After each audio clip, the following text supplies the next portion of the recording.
We're live. It's Fairfield County Live and Local. We're presented by the Sono Collection. My name is John Kamal from 95.9 The Fox. And I've got No Mind round 2. What's up, dudes? What's going on? Hello. What's up? We are joined by the mad scientist himself, Isaac Young. We've got Trevor. We've got Cody. So, dudes, it's been, almost 6 months since the last time I talked to you guys. Yeah, something like that. Sounds about right. It was like at the advent of the end of the world. Right around our album, right? Yeah, I think that was right before the album came out. Yeah, that was beginning of May. Like a blink. Yeah. Seems like a blink, man. Yeah, dude. Exactly. Speaking of which, the album out right now for those of you who don't know about No Mind, Bright Signs for Dark Times. It's available on all streaming platforms, iTunes, Spotify, Bandcamp, all that good stuff. Check it out. But yeah, I mean, so how have you guys been? That's a very vague, terrible question, but it's really, I feel like it needs to be asked. And Cody, go. No, we've been staying busy practicing. Luckily, I mean, we none of us really see too many people outside of the band to begin with, so we're really kind of lucky in that regard. My job does a bunch of testing. Isaac works from home, mostly doing his teaching. Yep. Trevor's the, you got to see people, and so does Rob. But I mean, for the most part, we've been working in here, and we've been hunkered down. And I've got my, the live room's right behind me. This is the mixing room I'm in right now, and we've kind of just been prepping everything and practicing and writing, and it's kind of our little dungeon for the winter, so to speak. It's a nice creative outlet area.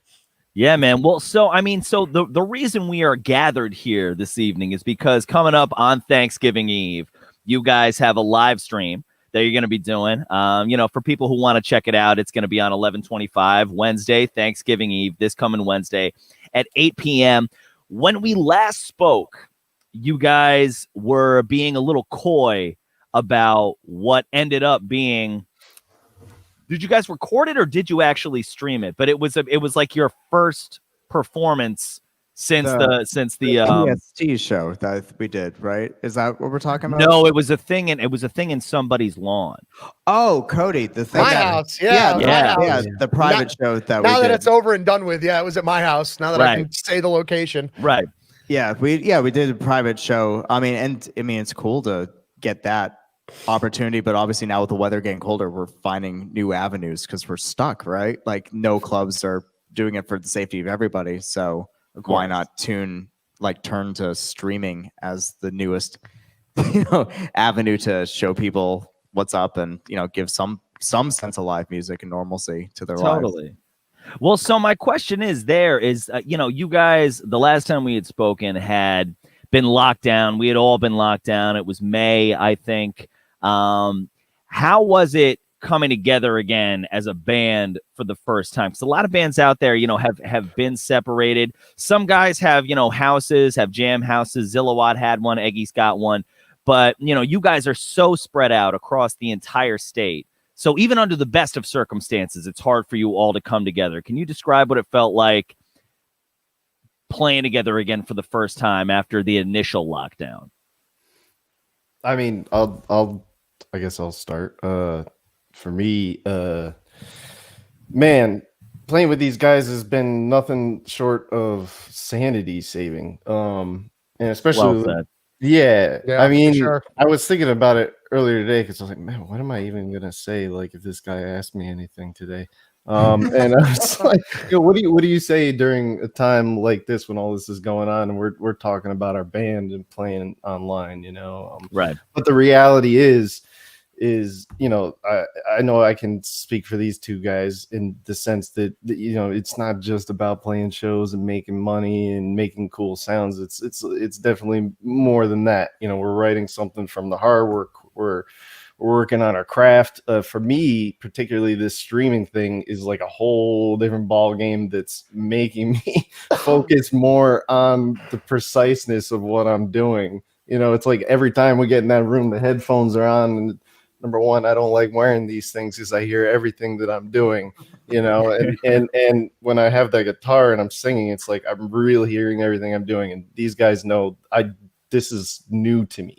So it's been a whole growth for me in that sense, and really, really rewarding. So Well, you know what? I mean, let's talk about that a little bit more, because I'm a pretty low tech guy when it came to playing music. I think like you, Trevor. You know what I mean? Like I played what I played, and when I was in the studio, I was in the studio. But it always kind of freaked me out. It always threw me for a bit of a loop. Now, I mean, Isaac and Cody, you guys are obviously just more techie guys. Isaac, you've got a ton of experience in that. Cody, you're an engineer. The fearsome twosome, the two of us. So you know all about that world. But Trevor, describe that a little bit more. Like, what's it like going from someone who's just used to a very organic musical experience to suddenly being in this very controlled, very fishbowl-esque environment that is either a live stream or just having to do things virtually? So the fishbowl part isn't foreign to me. I spent a lot of years in a fishbowl writing music. Sure. So and I think a lot of us musicians have, right? So that it's not that, it's the juxtaposition of accepting the fact that we're broadcasting online, something that to me I always loved doing live, right, in front of people. Yeah, for sure. Right? Yeah, no, for 100%. So it's not, I'm not going to sit here and say like, it's weird. It's a paradox to me inside. It's like, okay, this is the way we got to do it. It helps you grow in some ways, but it's like, I don't prefer it. I'd rather be in the room with the people. So yeah. Oh yeah, for sure. It's not a substitute. It's a solution, right? Yeah. It's a Band-Aid. That's a good line. It's not a substitute, it's a solution. I love that. It's one of those things though, but this is a new medium that it's exciting to explore. Like, we've collectively learned a lot of these skills, like learning how to set up video streaming software and encoding and getting HDMI readers. And it seems like it's just a lot of little steps with a lot of little, it's a lot of little details of like making sure that we take our time. And it's like things I didn't know going into this, right? Like learning how to live stream, learning how to make everything like that happen. And it's like, it's foreign in that way because we're bridging the gap between our creative selves and then our pragmatic selves, where we're saying, all right, we have this art form, and usually it's just we get to stand on a piece of plywood and just play, right? Like, it's the stage. That's it. Like, we show up and play. But now we're in control of every element, right? We're curating this really cool experience. Like, it's really freeing in that we have complete autonomy, so we can like give the most incredible possible example of like a musical moment that we get to share with people in like space and time and the internet, right? That we don't necessarily get live, but there's also like that disconnect sometimes with the physical energy in a room with like people in your face or even like respectively distanced, right? Depending on what it is, there's that give and take that a screen doesn't give you. So it's a cool practice in like playing to a camera with the same intent, the same energy, the same like communication with this audience that's there, but they're not there. And it's like, it's a cool practice and evolving as a player, right? Yeah. It's definitely interesting. I mean, like, luckily this is all kind of set up in my house. I the luxury of being a sound engineer is I've had half this equipment sitting around forever. We've just never really used it in this kind of a format and layout. So it's definitely been kind of a learning experience. I've been handling obviously all the audio side, and then Isaac's been hunting down answers to, all the streaming network stuff. And then, it's finding the right angles in the room. And then, you get one little gremlin in the system and all of a sudden the camera goes down and you're trying to backtrack and figure out why. You got 40 different cables running through the room, couple hundred feet of HDMI. I got 20 channels of mics going through, and getting everything to kind of mash together and talk. It like sometimes it just feels like you're spitting in the wind, and it doesn't always work together, but eventually we've kind of sorted it all out. And they're definitely right. It's not a preferred thing, doing this, but at the same time, having the skill to do this and the ability to pull it off is kind of a neat thing. Like, it's at this point, it's a plug and play system, and we're really lucky to have that here, except for, Matt's lights that we put in this week. We're really, really lucky to have the setup we have, because if we feel so inclined to stream, to put music out, to want to just do something for fun, it's walking upstairs in my house and flipping a couple switches now. And that's it, turning on a couple cameras, flipping a few switches, and this is all done. The templates are there, everything's finished, and it is great to have that ability, especially given the circumstances everyone's facing right now, to at least be able to express ourselves to an outside audience in some type of way. Yeah. Well, and it's and for people who are just tuning in, this Thanksgiving Eve, Wednesday, 11:25 at 8 p.m. No Mind, who I'm talking to right now, is going to be doing a Thanksgiving Eve party. It's going to be fully live streamed. If you've never seen, and just, and I'm talking to you guys about your own technology, but if you've never seen a stream done right, you got to check out the way that you guys do it, because there's multiple camera angles. Cody, like you were just saying, you've got 40 different cables going a bunch of different places. How many individual channels do you have running at the same time? Let's see. I have just audio wise, we're up to 21 channels of audio for the four of us. We have now five GoPros, so that's 5 power cables for the GoPros, 5 HDMI runs, 5 HDMI card readers, 2 USB hubs going into the other room to split those all off to break them back in. And then those have to be run, 30 feet across the hallway back to the computer by USB cables. Then I have 3 monitors in this room. I have the one I'm with you on right now. I have a side one here that does OBS. This one in front of me handles Facebook. And then I have a third monitor that's sitting on the floor on the other side of me here that mirrors this one. So our lighting guy can in real time see the room and do the lights, but be in this separate room, because there's not a ton of room in that other one now with all the cabling and everything. So you're in the control room right now. You're not even in the room proper. So there's a separate control room. Yeah, it's about 15 feet behind me. Yep. That's the live room. This is where I do all the albums and stuff. This is where I do all of our mixed releases. This is where I did the PX3 album, the soon to be released RMAD album. Yep. This is the control hub for everything. This is where all the mixing gets done. All my audio side. The other side is just a live room for us. So for people who are musicians, or for people who aren't musicians and just curious, tell me what it's like to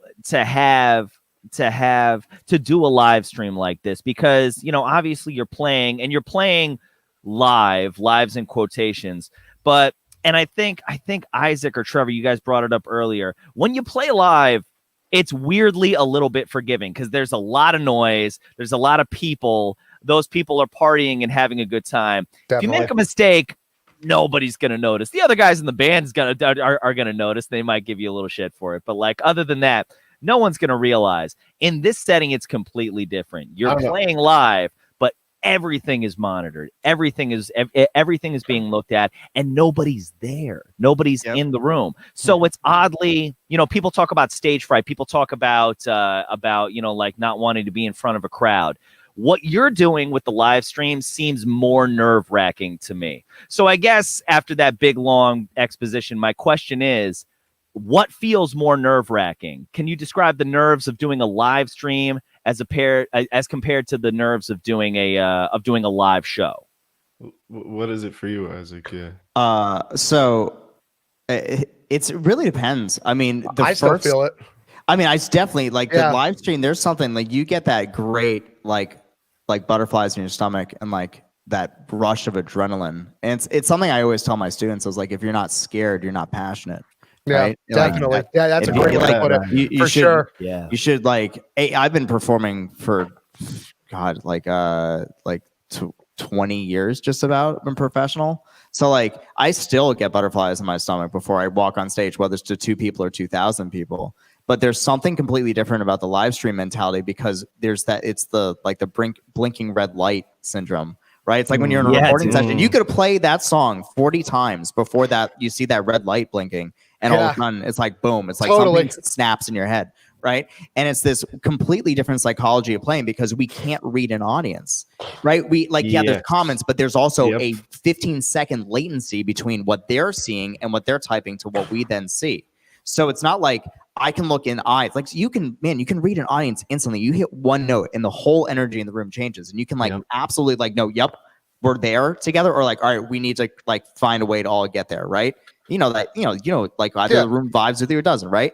And it's hard when it's just screen. And then of course, especially if you play something really good, there's always that nice satisfaction of the acknowledgement that you did something well, applause or just a head nod. And then just silence, and it's just it's like it takes you back to your early gigs where like you just like you're 15 years old, you're pouring your heart out, and you're like, I played the best solo of my life, and it's just crickets, and you hear that one guy like yelling to his girlfriend in the back of the bar, or something like that, right? Right? Right. That might happen at 25 or 33. Yeah, too, yeah, I'll tell you right. what. Yeah, I really think the paradigm of it though too, on the other hand, that's I still get nervous about it. I still get the butterflies as well. And part of it is what Isaac was talking about. Another part of it is praying to God that nothing goes wrong, that all the cables talk to each other, camera doesn't go down in the middle of this. Well, and that's a good side issue to bring up actually too, because Cody, you're running this as we said earlier, you're running this out of your house. This is your gear. This is what you do. Like, so sorry to interrupt, but I love that point. Keep talking about that added fear of technology just failing. Oh yeah, for sure. I mean, there's always the risk of something going on, a dead mic cable, like even a show, even when you're not dealing with this, just the audio side of things, a dead mic cable, everyone's had a bad DI box, something gets real noisy because the power goes to shit. You're always dealing with something like that. It's an inevitability that always occurs. But now you're adding in the computer. Now you're adding in the amount of RAM you've got to use, how many cameras you're processing, all the angles, every cable that's got to attach to everything. The more stuff you add in, the more points of failure there are. It's an inevitability. It's diminishing returns at this point. You can get all the camera angles. Sure, we can keep adding cameras all day long. We could put 10 in, but then that's 10 more things to go wrong. So it's been a big juggling act trying to get everything right. What I was saying before, though, was I think the paradigm to it is, though, too, to what Isaac was saying, is the fact that, yes, there's a downside of not having a crowd reaction for sure. And like, that's what I'd much rather be doing. But there also is something really interesting about being able to be in a room with a very high fidelity sound and being able to really kind of listen, because you don't get that ability on stages. And it's very revealing as a performer, because we all have our own independent mixes. Everything over here, see all these faders moving? There's mine, Isaac's, Trevor's, Rob's. Everyone can hear exactly what they want. And with that happening, it's very revealing. There's no bleed like there is on stage where Trevor's monitor bleeds over to mine and Isaac's bleeds over to mine. So you're getting a little bit of everybody. Here it's very much what you want to hear is what you're going to get. If you want more of yourself, we turn you up. And it forces you to be a little more critical, but I think in a good way. It makes you notice the notes you're playing that are wrong. If Isaac goes into a jam and I'm hitting, I'm hitting a minor that just that clashes or something. It's something you might not notice on stage with all the wash, but here it's very apparent.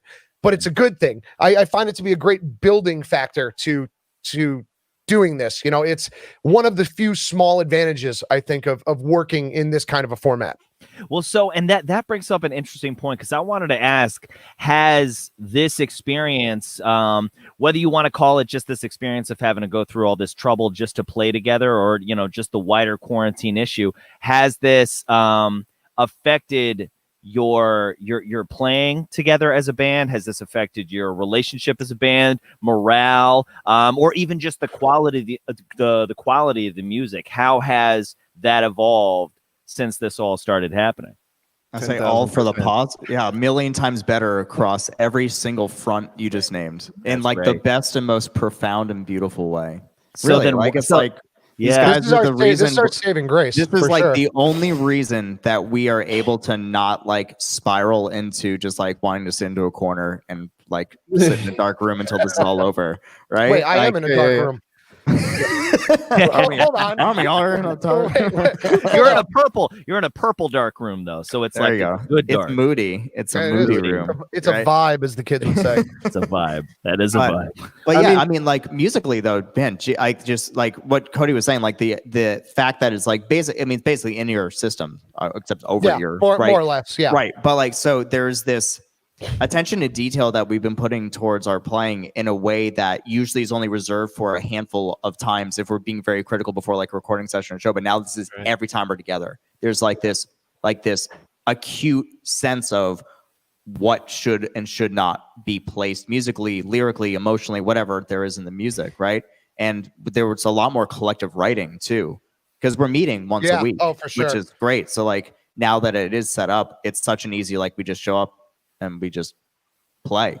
Yeah, It's so just like, Cody, it's like- a plug and play, like I was saying. Yeah, it's Right. it's a turnkey operation over here now. We cleaned this whole place out after our show. We gutted the whole place. The guys and all of us cleaned the whole room. We laid all the cabling down for the audio because we knew this is it. We're not playing again till it gets warm. We will not be. We'll be doing streams and stuff, but we've all basically agreed like that. We're going to be here for the remainder of the winter into spring. Yeah. So everything got laid out professionally, as nice as we could do it.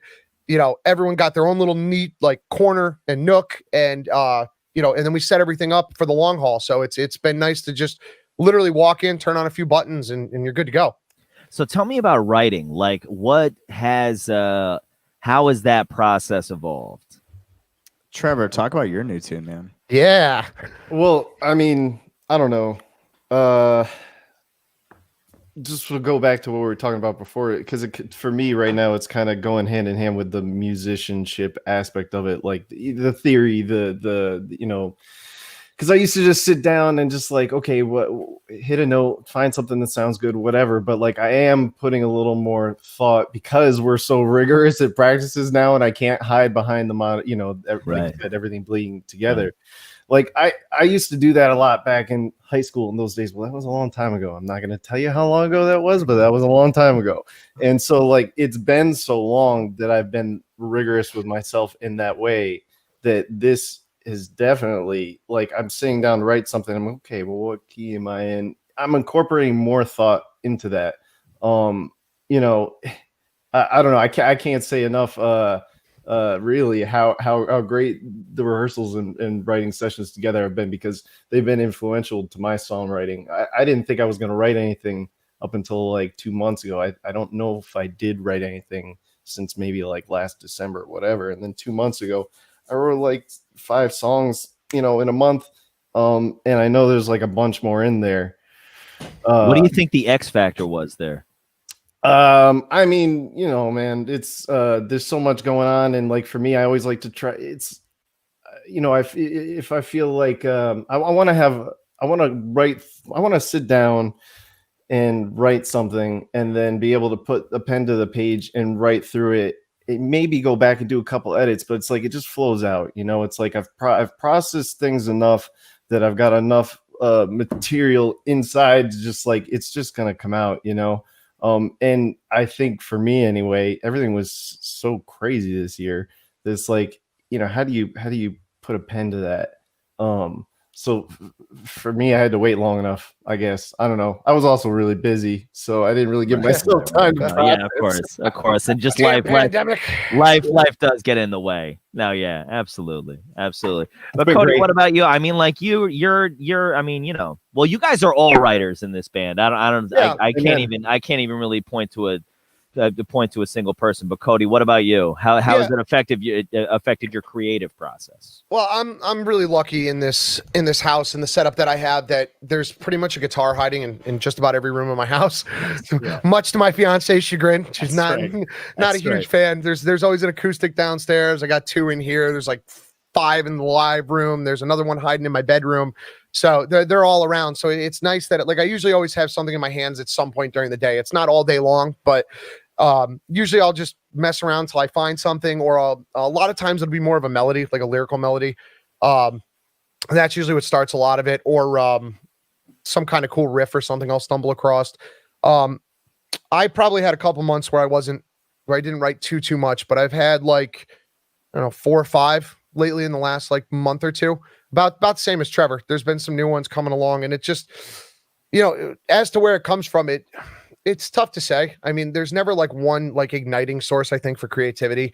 It's just, you know, the sun was nice this day. It was a beautiful day out. I was in the mood to touch a guitar, you know, what have you, you know. Just an outsider's perspective, it sounds like the early fall was a common theme for the two of you guys, just in terms of writing. I love fall. Oh yeah, there you go. That's my favorite time. Transitional period in the the outside world, and everything looks pretty. You know, I got to take a nice drive with Isaac up to Burlington, and you know, make the little adventure, and that was nice to get out and, you know, clear the air, because I haven't. That's the farthest I've been all year since this all went down. So yes, I don't know about you, Cody, but like, and Isaac, but like if I force myself to sit down and get in that frame of mind of like nothing gets done. I mean, I don't know. I can come up with something, you know. Yeah. But it's like Trevor, I agree with you. Sometimes It's you the have to opposite make for me. yourself. Yeah. But if like there's a you haven't given yourself time to enjoy something, or you're just like freaking out about everything, this and that, for me it gets in the way. It's like, I have to be in the right space, and this was obvious for obvious reasons. Particularly, I don't know, I've been working this whole time, and so in the beginning of the year, for obvious reasons, that was a little nerve-wracking, and to process everything going on, like, and to try, okay, I'm gonna go sit in a room and write a song for the band. It's like, it's not minuscule in the sense it's cathartic, it's giving something to myself and to others who choose to listen, but it just didn't seem like the right time, I guess. Whatever that means, there is no right time, but yeah. I could sit down when I schedule time. It's mostly for practicing, like doing things on the guitar, trying to get better. As far as structured songwriting time goes for me, and I don't know, for Isaac, obviously I can't speak on that end, but I don't find it very conducive for just myself, for my creative output. Everything that I end up doing is usually kind of a spur of the moment thing. I'll hum something into my recorder on my phone, like on the voice memo thing, and then I'll go back and try to figure those out. I'll find something in the middle of the day. Like most times when I'm sitting down trying to do something, it's usually practice, like guitar related, theory, or scale exercises, what have you. I don't do it so much for songwriting. I usually something usually hits me, and then I'm feel the need to go to my instrument and try to write whatever it is that it is. Yeah. I mean, dude, it's interesting how the process is different for everybody, and how this experience that we've had has affected it. But something you guys mentioned to me earlier, and it has to do with one of the songs that we're going to play tomorrow night. And for people who don't know, tomorrow night on 95.9 The Fox, if you're watching right now, you're going to be able to hear 3 songs from No Mind's last live stream. One of which is on their album Bright Signs for Dark Times. Funky Man's the only one on the album, right? Pass Me By is not. Right. Yeah. Okay, yep. For a loop there. I was like, what do you mean? But yeah, but so 3 songs we're going to be playing tomorrow night on 95.9 The Fox at 9 p.m. And it's Pass Me By, and it's Funky Man, and it's a song that at this point is just randomly called 1111. Well, not randomly. I assume you played it on that date, but talk to me about. I love Funky Man, by the way. I'm so glad that you sent me that, because that's my favorite song by you guys. Phenomenal drum solo. Phenomenal drum solo by Rob Mador on that one too. And Pass Me By is a killer tune. Tell me about 1111 though, because Isaac, you've been on my show with Rob a couple of times. Rob, the drummer from No Mind, who isn't here tonight. Yep. And you guys have an improvisational project called PX3, which has been featured on Live and Local a bunch of times. But that's kind of a thing that you two do. Tell me about 1111 though, because this was an all improvised song. Yeah, so we've been toying with these moments. I wouldn't even call them exercises, because it's not like, there are a lot of improvisational exercises that I guess we could do, but it's sometimes fun just to dive into shark infested waters and see if we survive. Yeah, right. I don't know. There's something like so thrilling about being able to work with the dynamic that we've fostered in the 4 of us, because we're all inside each other's language at this point. Like, we've been playing together long enough that we can kind of anticipate certain elements, either like in a communicative way, like literally like body language, or from like harmonic language, or from tension and rhythmic language. And we're able to kind of like all move as a unit in a way that it became apparent, like as we were starting to really hone in on this new evolution of the sound, kind of like at the end of spring, beginning of summer. So we started to toy with these ideas of that's how we start rehearsal usually, is we don't even start with the songs. We just, one of us just starts an idea. It's just like, as people like shuffling into the room, one of us starts an idea and just the band kind of falls into it for like 20 minutes. That's the way to do it, man. And obviously sometimes it's, you roll the dice, and sometimes you're like, yes, awesome, this is great. And it's been getting more and more to that, where there is less stagnation musically, and like excited elements where everyone feels like they can take a role, and like we pass the leadership, like everyone gets to like drive the bus, right? And it's something that's so powerful that we feel that it's starting to really cultivate deep within our sound as well as our because it's almost like a different form of our songwriting. Right? It's our different compositional mindset. Just it's a spontaneous composition rather than something that's like prefabricated and polished. So I don't know. It's like same thing. PX3. It's an experience that you share. It's the principle of like the mandala, right? It's there and it's gone. That's it. I meant to mention that when we were talking about us getting together. It's like because when there's plenty of times when we're jamming out and it's like okay, there's the moments where things drop down or whatever, and it's just Rob and Isaac, and it's like okay, you hear elements of like their albums and stuff. I mean, you can't listen to any of their stuff on those albums as a musician and not be like, okay, what's going on there? Like they're doing some wild stuff. Like I've listened to a lot of jazz, I've listened to a lot of classical, and they're doing some wild. Okay, my brain's like bam. So that's what I mean. Like they bring that in, and I'm challenged, man. I gotta really listen, and I'm not. They know I'm not perfect at that. So it's like I get trapped in my own world sometimes. But they've forced another level of the bar, which is fantastic. Those PX3s, the stuff. I'm sick of well, that was. I mean, I'm glad you chimed in on that because I wanted to ask really, Trevor, you and Cody, because I know obviously Isaac, you've got this long, history, you and Rob, of just working together in an improvisational way. But you add two more people. That's two more. Honestly, Cody, like to go back to what you were saying, you add two more elements that can go wrong. And you also just, add, two other musicians to the mix who may or may not be comfortable within that environment. I know I wouldn't be, you know what I mean? So Cody, what was that like for you? Well, I've known Rob actually for a pretty long time. Way longer than I have. Like I've known Rob for the least amount of time. Yeah, I've known Rob for about a decade, give or take. Like we've kind of known, we haven't been like great friends, but we've known each other. Rob played, for like a show in one of my old bands back in the day. He filled in for us. And like it's interesting. Like I have a very fortunate position comparatively to like Trevor per se. I do all the engineering work on the PX3 stuff and all the RMAD stuff, and I do live sound for them all the time. So like even if I can't necessarily keep up with Isaac's manic music playing, I very much can at least kind of expect where his head is going to go as he does it. Same thing with Rob. I know like I'll be playing a solo with them and they'll be building, and I know Rob is notorious for not coming in on the 1. He'll come in on the 3 and extend the bar line. So I know to keep my solo going until we hit the 3, or else I'm going to fall flat of Rob coming back in. It's things like that. Like you just get used to it over time, but I have probably listened to the PX3 music more than Isaac has played it. Without a doubt. Without a doubt. Yeah. I have heard those albums. I have heard those albums front to back, every instrument isolated. I have done all the editing on Isaac's goddamn saxophone because he doesn't know how to gate it. But yeah, I've spent a lot of time just noodling around in Rob and Isaac's headspace in that regard. I've definitely kind of heard it all from every different angle you can inside of the compositional pieces that they do. And, even if I can't keep up musically in some situations with them, like just, Isaac has a very broad scope of harmony work and reharmonization and the way he, stacks chords and all this. At the very least, I know, like if I can't get point C, if I get point A and B and I don't get C, I know where we're going to end up on D.